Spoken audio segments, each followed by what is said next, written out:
Hi, my name is Michael Dell. I'm a Ganawagi Rono living with special needs. When I was interviewed, I had an idea for a show for people from Ganawagi living with disabilities. Today is the start of that show, Walk in My World. Often, people with disabilities lead sheltered lives, and their interactions are limited to caregivers and family members. I hope this show will bring you awareness of these people, their families, their lives, and their dreams for the future.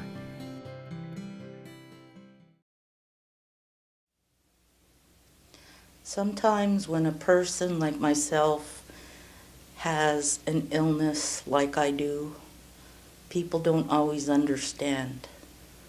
However, with a lot of research, I discovered a lot about my illness and came to accept that I will have it forever and it's up to me to keep it under control.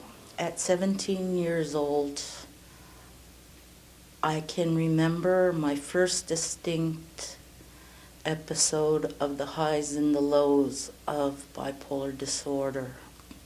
I just wanted it to stop and I wanted to go away. I have weathered through many storms because of this illness. At times, the pain was excruciating. But now, with the help of family and friends, I can speak openly about how it has affected me. I am not alone. You may know others like me. Your grandchild, your child, or other family member may have been born with this disorder. It does not discriminate by race, color, or creed, nor sex. I am not defined by my illness. I am a strong Ganyengahage woman of the Wolf Clan. I am here to stay. On the last episode of Walk in My World, we talked about mental illness. This time we're going to go along that same line, but this time we're going to talk to a husband and wife who is Lauren Paul. Before we got a more clinical aspect of what mental illness is, but this time we're going to get the family perspective from a husband and wife team. They have graciously agreed to come on the show today to talk about her struggles that she faces every day. I should also mention that her husband Eugene is also here. Thank you for coming on today and talking about this very sensitive issue. It's my pleasure.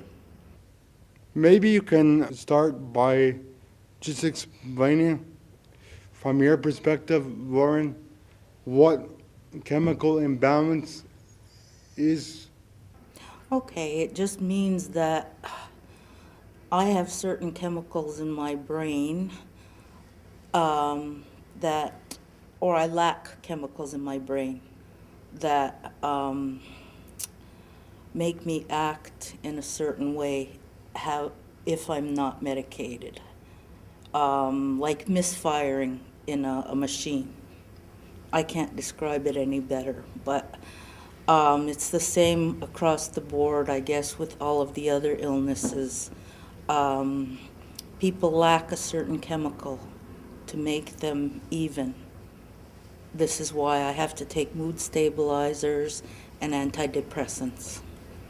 If you don't follow a regimen of your medication, does that mean that you'll fall into crisis immediately, or will it be a couple of days after?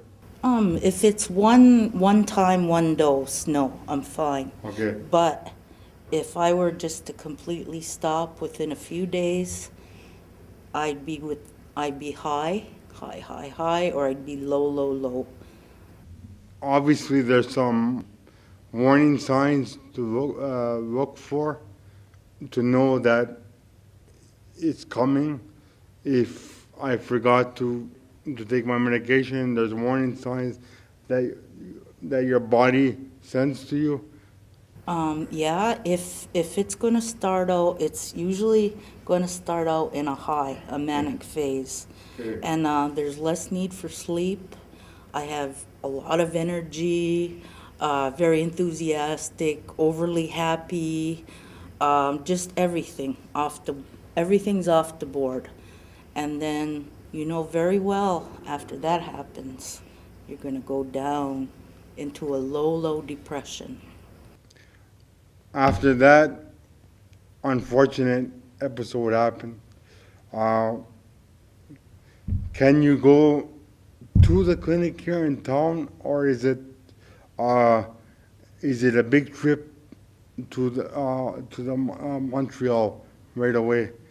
Preferably, in my instance, I had to go to the Montreal General, and I had to be seen by the team there of the psychiatric care emergency.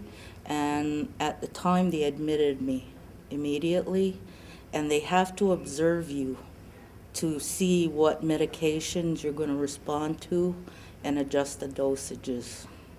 So you stay there, they adjust the dosage, and then you can come home short couple days after. Not necessarily. They won't let you go until you're stable. So we're talking 48 hours to maybe whatever it takes. Not necessarily. Every person is different, and in an instance of bipolar disorder, it can take more than a week or so. There are different degrees of bipolar disorder, and there are also two types. One is less severe than the other. And me, it took 2.5 weeks for me to get stable, and then I had to be followed up once a week by the psychiatric team. If you don't mind, can you explain a little bit, like you were talking about, you'll get very high, then very low. What happens when you get very high?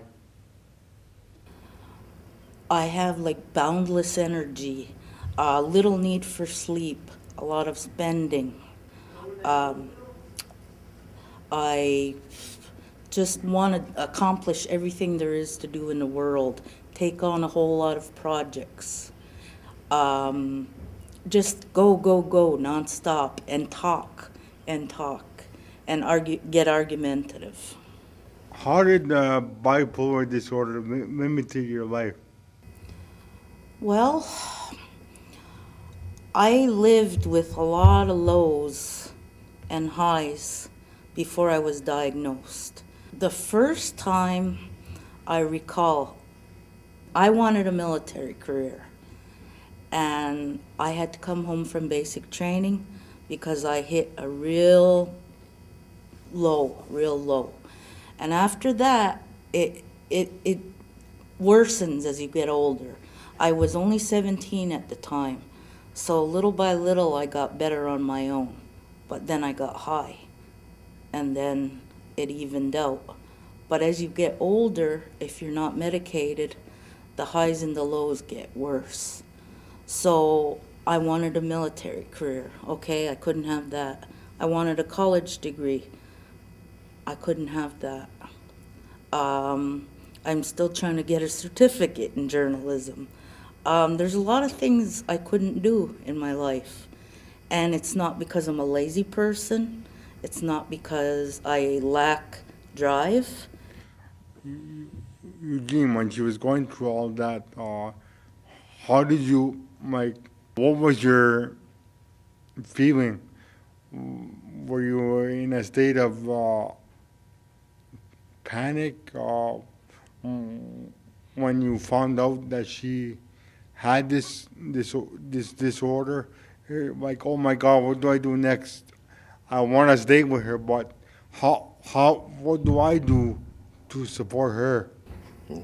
Well, I was there watching her going in her manic phases and watching her do things, and I would get called at work. I'd have to go home just to take care of things, you know. So it took a lot of personal energy, personal patience. It zaps a lot of your energy because you don't know what to expect next. You don't know what's going to happen next. You're scared to leave the house. You tend to say, well, I better stay here today. Just take the day off and stay home and keep an eye on her. And that's, it does zap you. It takes your energy.